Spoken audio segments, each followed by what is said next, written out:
Student, आज हम लोग इक्वेशन ऑफ मोशन को पढ़ेंगे और इसका डेरिवेशन देखेंगे कि फर्स्ट लॉज, सेकेंड लॉज और थर्ड लॉज ऑफ मोशन जो होता है, तो इसका इक्वेशन देखेंगे और इसको डेराइव करेंगे और इसको कैसे हम लोग न्यूमेरिकल में यूज करते हैं उसको देखेंगे। तो चलिए हम लोग फर्स्ट स्टार्ट करते हैं इक्वेशन ऑफ मोशन। और इसमें क्या होना चाहिए, कंडीशन क्या है इक्वेशन ऑफ मोशन के लिए कि हमारा एक्सेलरेशन कांस्टेंट होना चाहिए। ठीक है, तो देखिए अगर हम लोग पढ़े हैं, हम लोग को पता है कि एक्सेलरेशन होता क्या है, तो एक्सेलरेशन होता है dv/dt, मतलब the rate of change of velocity with respect to time gives acceleration. यानी कि जो चेंज इन स्मॉल चेंज, एकदम से स्मॉल चेंज होगा, तो स्मॉल चेंज वेलोसिटी में होगा, किसके रिस्पेक्ट में होगा, टाइम के रिस्पेक्ट में होगा, तो उसको हम लोग बोलते हैं एक्सेलरेशन। ठीक, अगर इसको सिंपली क्रॉस मल्टीप्लिकेशन कर दें तो a/dt बराबर dv ऐसे लिख सकते हैं। ठीक, देखिए ऐसे लिख सकते हैं, या फिर और ऐसे भी लिख सकते हैं dv बराबर a/dt। ठीक, टेकिंग इंटीग्रेशन बोथ साइड, दोनों साइड में इंटीग्रेशन लेते हैं, तो दोनों साइड में इंटीग्रेशन लेंगे तो देखिए क्या होगा, dv बराबर एक्सेलरेशन तो हमारा कांस्टेंट ही है dt। ठीक, लिमिट, तो limit initial velocity to final velocity, और टाइम इनिशियल पे पार्टिकल रेस्ट पे है 0 और t टाइम पे कोई समय टाइम इंटरवल होगा। ठीक, तो जब इसको डिराइव करेंगे आगे तो क्या लिख सकते हैं, एक इसको इंटीग्रेशन करते हैं। इंटीग्रेशन का हम इंटीग्रेशन कैसे किया जाता है मैथमेटिकल टूल में हम पढ़ा चुके हैं। ठीक, तो वहाँ से जाकर आप मेरा इंटीग्रेशन का वीडियो देख सकते हैं। तो देखिए v हो गया, अपर लिमिट v है, लोअर लिमिट u है, यानी इनिशियल वेलोसिटी है और अपर लिमिट में फाइनल वेलोसिटी है, बराबर एक्सेलरेशन और ये t dt का इंटीग्रेशन t हो जाएगा 0 to t। तो एक बार फाइनल वेलोसिटी रखिए, एक बार इनिशियल वेलोसिटी रखिए, यानी v फाइनल माइनस इनिशियल बराबर a, और t तो एक बार रखेंगे 0 तो 0 ही होने वाला है, और फाइनल हो गया ये t की जगह पे इस t को रख देते हैं तो ये t, तो लिख सकते हैं क्या, v बराबर u प्लस 80।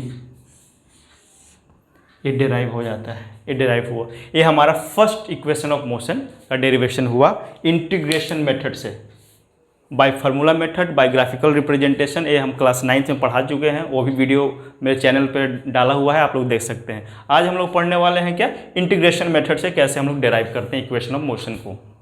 कंडीशन क्या है, कंडीशन ये है कि एक्सेलरेशन शुड बी कांस्टेंट। ठीक, एक्सेलरेशन कांस्टेंट होना चाहिए। तो ए इस तरह से हम फर्स्ट इक्वेशन, तो यानी हमारा ये जो इक्वेशन आया वो कैसा इक्वेशन है, फर्स्ट इक्वेशन ऑफ मोशन है। ठीक है, चलिए उसके बाद देखते हैं सेकेंड इक्वेशन ऑफ मोशन, है ना। सेकेंड इक्वेशन ऑफ मोशन के लिए क्या करेंगे कि वेलोसिटी, तो वेलोसिटी क्या होता है, तो चेंज इन पोजीशन वेक्टर। ठीक है ना, जो पोजीशन वेक्टर होगा उसमें जो चेंज होगा, यानी जो डिस्प्लेसमेंट हो रहा है, ठीक है, जो पोजीशन चेंज हो रहा है वो क्या देता है, वो वेलोसिटी देता है। अभी डेल्टा ए हम लिखे हैं कि delta S upon delta T, यानी इसमें क्या होगा कि ए एवरेज चेंज यानी सिग्निफिकेंट चेंज, तो जिसमें सिग्निफिकेंट चेंज होता है उसको हम लोग डेल्टा से डिनोट करते हैं, और जिसमें इंस्टेंटेनियस चेंज होता है, एकदम से फाइनाइट टाइम के लिए इंटरवल के लिए चेंजिंग होता है, उसको डेरिवेटिव बोलते हैं, डी बोलते हैं। तो हम इस बेसिकली इसको लेकर बात करेंगे कि velocity change in position with respect to time. इसको हम लोग ऐसे भी लिख सकते हैं, ds बराबर v dt। ठीक, अब फिर से क्या करेंगे, दोनों साइड में इंटीग्रेशन लेंगे, तो टेकिंग इंटीग्रेशन बोथ साइड क्या हो जाएगा, integration ds upon v dt integration. ठीक, अगर पार्टिकल मान के चले कि पार्टिकल इनिशियल रेस्ट पे है, तो यानी 0 से डिस्प्लेसमेंट या पोजीशन वेक्टर s, ds बराबर v, और v का वैल्यू हम पता है, v का value first equation of motion से हम लाए हैं, v बराबर u प्लस 80। इसका वैल्यू हम लोग यहाँ उठाकर डाल देंगे, तो integration u plus 80 dt, u plus 80 dt। ठीक है, कि u प्लस क्या, u प्लस 80 dt। चलिए उसके बाद फिर क्या करेंगे, इसके बाद फिर इसके बाद फिर हम लोग इसको यहाँ से लिखते हैं। फिर उसके बाद इसको इंटीग्रेट करेंगे तो होता क्या है कि डिफ्रेंशिएशन, इंटीग्रेशन क्या होता है या डिफ्रेंशिएशन क्या होता है कि इन्वर्स फंक्शन होता है। तो एक दूसरे को कैंसिल आउट कर देगा और क्या बच जाएगा, केवल एस। तो एस पोजीशन कहाँ से कहाँ, 0 से एस बराबर, यहाँ लिख सकते हैं integration of U D T 0 से टी समय, और इसके लिए प्लस है AT dt 0 to t time interval, क्योंकि टाइम के रिस्पेक्ट में हम लोग कर रहे हैं। तो यहाँ तो एस हो गया और -0 तो एस ही रहेगा, पोजीशन फैक्टर एस हो गया, ठीक, बराबर, ठीक। अब देखिए यू डी टी, ठीक है ना, तो यू डी टी और किसके रिस्पेक्ट में है, किसके रिस्पेक्ट में है, तो टाइम के रिस्पेक्ट में। तो यहाँ u और डी टी तो t हो जाएगा, क्योंकि D integration of D T T, ठीक, और t एक बार t रखेंगे और एक बार 0 रखेंगे, तो 0 रखेंगे तो 0 ही हो जाएगा और t के वैल्यू हो गया तो हम रख दिए। दूसरी बार देखिए AT, ठीक है, तो क्या होगा, इंटीग्रेशन देखा जाए यहाँ तो 1 है, ठीक, तो एक्सेलरेशन तो कांस्टेंट है, तो एक्सेलरेशन हम बाहर निकाल दिए, यानी t1 लिख सकते हैं इसको और dt लिख सकते हैं। तो 1 n+1/2 यानी t1 + 1 2/2, तो इसको हम लोग ऐसे लिख सकते हैं, डायरेक्ट ऐसे लिख सकते हैं t²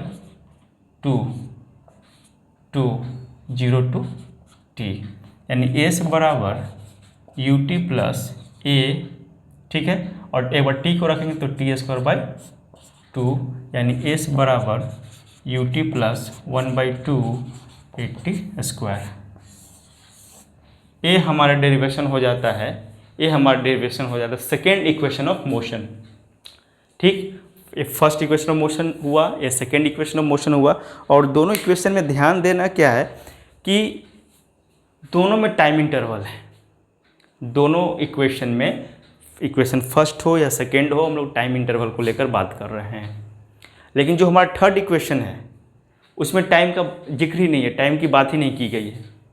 तो हम लोग कैसे अपनी इक्वेशन को डेराइव करें, कैसे हम लोग उसको सिचुएट करें, कैसे उसको अरेंज करें कि वो टाइम के रिस्पेक्ट में ना हो।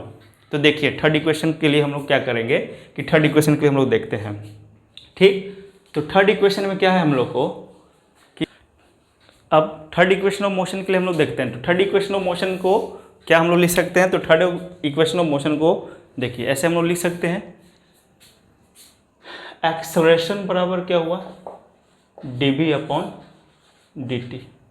हमने अभी जस्ट बात किया कि थर्ड इक्वेशन ऑफ मोशन में टाइम का कहीं जिक्र ही नहीं है, तो किसी तरह टाइम को हटाना होगा। इस इक्वेशन में टाइम को हटाना होगा, क्योंकि टाइम की बात ही नहीं है। थर्ड इक्वेशन ऑफ मोशन में हम लोग टाइम को कभी लेकर चल ही नहीं रहे हैं, तो चल नहीं रहे हैं तो टाइम को हटाना, टाइम को एलिमिनेट करना होगा। तो देखिए कैसे करेंगे, क्या ऑपरेशन करने वाले, इसको ऊपर नीचे ds और ds से गुना कर दें, तो ऐसे बन जाएगा a बराबर क्या बन जाएगा, देखिए dv/ds,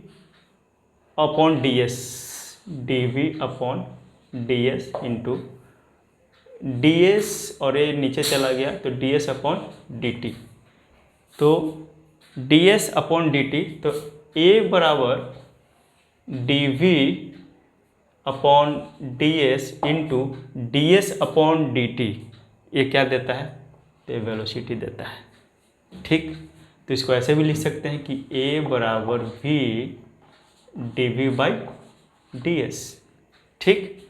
तो अगर इसको और लिखना चाहें तो इसको क्या लिख सकते हैं,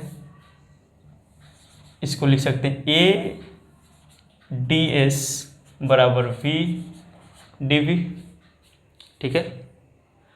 अब क्या करेंगे, फिर से वही सेम ऑपरेशन की, टेकिंग इंटीग्रेशन बोथ साइड, दोनों साइड में इंटीग्रेशन लेंगे। तो इंटीग्रेशन लेंगे तो एक्सेलरेशन तो हमारा कांस्टेंट है, तो बाहर निकल जाएगा और ये हो जाएगा ds और v dv initial velocity to final velocity और 0 से s, ठीक। तो इसको हम लोग लिख सकते हैं a, और इसके लिए क्या हो जाएगा, इंटीग्रेशन और डिफ्रेंशिएशन कैंसिल आउट करेगा तो s हो जाएगा, और s के जगह एक बार s रखेंगे तो a s हो जाएगा बराबर, यहाँ पावर 1 है तो 1 + 1 2 और नीचे में 2, क्योंकि फार्मूला होता है ना इंटीग्रेशन ऑफ एक्स एन बराबर एक्स का पावर n+1/n+1। ठीक, इसको यूज करके हम लोग यहाँ लिखेंगे तो कुछ नहीं, तो इसका पावर 1 है तो 1 + 1 कितना हो जाएगा, 2 हो जाएगा, यानी कि v²/2 और इंटीग्रेशन u से v। तो as बराबर, एक बार v को रखिए तो v²/2 माइनस एक बार u को रखिए तो u²/2। ठीक, दोनों में 2 कॉम है तो हम लोग ऐसे भी लिख सकते हैं as बराबर v² माइनस u²/2। ये 2 को इधर क्रॉस मल्टीप्लिकेशन कर देंगे, तो जैसे ही करेंगे क्रॉस मल्टीप्लिकेशन तो यहाँ लिख दे रहे हैं, क्रॉस करेंगे तो क्या हो जाएगा 2as बराबर v² माइनस u²। ठीक, ये हो गया डेरिवेशन किसका, थर्ड इक्वेशन का। तो हम लोगों ने देखा कि फर्स्ट इक्वेशन, सेकंड इक्वेशन और थर्ड इक्वेशन को बहुत ही इजीली वे में इंटीग्रेशन मेथड से हम लोग प्रूफ कर सकते हैं। ठीक है, तो थर्ड इक्वेशन में ध्यान यही देना है। अच्छा, ये जो फार्मूला है ना, ये फार्मूला है एक, ये बहुत ज़बरदस्त फार्मूला है, इसको एग्जैक्टली फार्मूला यही है, इस फार्मूला को याद रखिए, डायरेक्ट न्यूमेरिकल में यूज होता है। ये dv/ds इंटू वेलोसिटी, ये फार्मूला बहुत ज़बरदस्त है। ठीक है, इसको याद रखना है। तो क्या होगा कि हमने जो बात किया कि फर्स्ट इक्वेशन, सेकंड इक्वेशन और थर्ड इक्वेशन, तो फर्स्ट इक्वेशन और सेकंड इक्वेशन में टाइम को रिस्पेक्ट में बात कर रहे थे, तो हमने वहाँ देखा। और इसमें थर्ड इक्वेशन में क्या होता है कि थर्ड इक्वेशन में टाइम है ही नहीं, तो टाइम है ही नहीं तो टाइम को एलिमिनेट करना होगा। तो टाइम को एलिमिनेट करने के लिए, इसको एलिमिनेट करने के लिए हमने क्या किया कि ds से गुना और ds से ऊपर नीचे दोनों में गुना किया। तो फिर क्या हो गया dv/ds और ds में एक dt इधर चला गया, तो ds/dt क्या होता है, change in position with respect to time velocity देता है। वेलोसिटी बराबर डिस्प्लेसमेंट बाई टाइम होता है, तो डिस्प्लेसमेंट बाई टाइम क्या दिया, वेलोसिटी दिया, और dv/ds और एक्सेलरेशन, यानी मल्टीप्लाई किए तो ये v को आगे कर लिए, मल्टीप्लाई में है तो आगे रखें या पीछे रखें, कोई अंतर नहीं है, v dv/ds। फिर यहाँ एक्सेलरेशन आया, फिर इसको मल्टीप्लाई किए तो a ds बराबर v dv, taking integration both side, चूँकि हम लोग पहले ही बात कर चुके हैं कि इस तीनों इक्वेशन में ये वैलिड है किसके लिए, तो जब हमारा एक्सेलरेशन कांस्टेंट होगा, तो कांस्टेंट है तो हम इसको बाहर निकाल दिए, तो ds 0s। ठीक, और यहाँ लिमिट लिए u से v, और इसको यूज किए यहाँ xn का इंटीग्रेशन होता है तो xn+1/n+1। ठीक, उसको यूज करके हम लोग डेराइव किए, और डेराइव करने से v² माइनस u² बराबर 2as आया। तो ठीक है, आज के लिए इतना ही।